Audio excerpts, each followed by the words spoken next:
Only a few students were on campus at the time, and none of them were injured.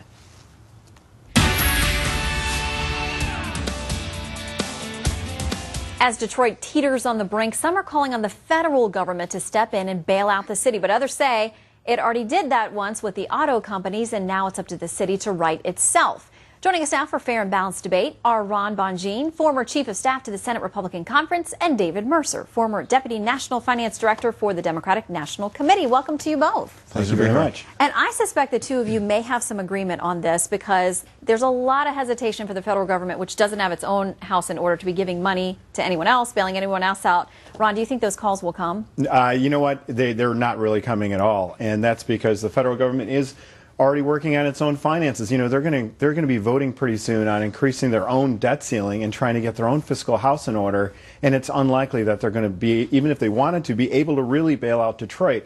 In addition to that, what kind of message does that send to taxpayers in cities that have well-managed pension funds and well-managed finances? That would set a very bad precedent. In addition, there are a lot of other cities that are aligned right behind Detroit.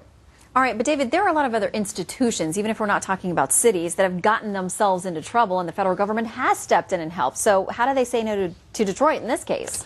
Well, I think you have two different laws applying here, Chapter 9 and Chapter 11. With regard to the private sector, and I think you're making reference to the auto industry, there you had a market meltdown and near financial collapse. And you could not get liquidity or capital into the auto industry because the credit markets had frozen. There wasn't access to capital, so you needed help from the federal government to see them through. And also the ripple effects, which are different than in Detroit, the ripple effects of millions of people going unemployed, with the suppliers to the auto companies going bankrupt or out of business. So it's a different situation. And I might add that with bankruptcy, which may be the right course to take, it allows Detroit to have or hit the pause button with regard to its creditors and others to get their financial books in order, and to make sure that all the stakeholders, workers, pensioners are accounted for in coming up with a restructuring for Detroit to make it through. And as Ron said, the governor isn't calling for a bailout, and there aren't many others, even in the Detroit congressional in the Michigan delegation, congressional delegation, calling for a bailout either. I mean, there's no mistaking that it's a city in crisis. I mean, when you take a look at the thousands of blighted buildings that people just go set things on fire for fun, and the fire department, I mean, and the police department, they're barely funded. There's no tax base for them to try to get out and actually help people who are in trouble.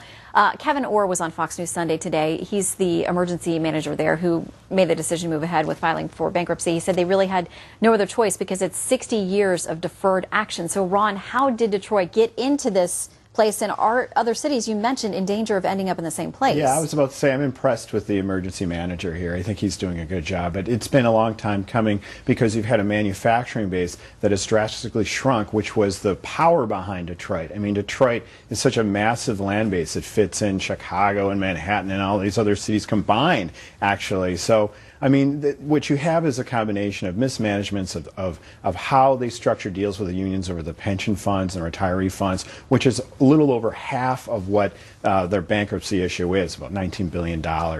You have that along with a declining tax base. People are just leaving the city. Without that, without them going to privatization of their services, without figuring out a way to restructure their deals, this is the situation they're in, and it's a message to other cities across America that have these problems that look at Detroit, because this is coming if you don't handle your own finances correctly. So, David, how much are unions to blame in these situations? Well, I don't think it's necessarily, first of all, I don't think you get to solutions by laying blame at any one doorstep. But I will say this, that I think Detroit is more the exception than it is the rule. Between 2009 and 2011, you had 43 different municipalities get their pensions in order and to meet obligations. And I think that this is, as Ron had alluded to, for 60 years, this has been in the making almost with regard to Detroit. I think, though, as I mentioned earlier, that it's a pause button with regard to filing bankruptcy to get its house in order, and I think it's more the exception than the rule, and that most states, especially with the market now at 20% higher than it's been, will help on the investments of pension funds and other assets that the city has. All right, David and Ron, great to see you both. Thank you very much. All right, this is a Fox News alert, but it is sports related. You're seeing a picture there, but I'm trying to warn you because we get tweets when we tell you too much about sports. You may be TiVoing something else, but there's the picture. Just in from the world of sports, golfer Phil Mickelson, a U.S. golfer, has won the British Open. This is his first British Open title. For all you Phil fans out there, there's your good news. Congrats.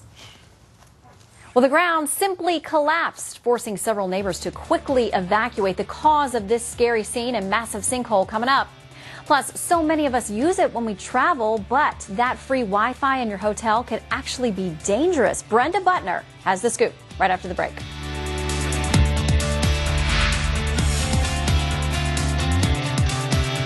My mother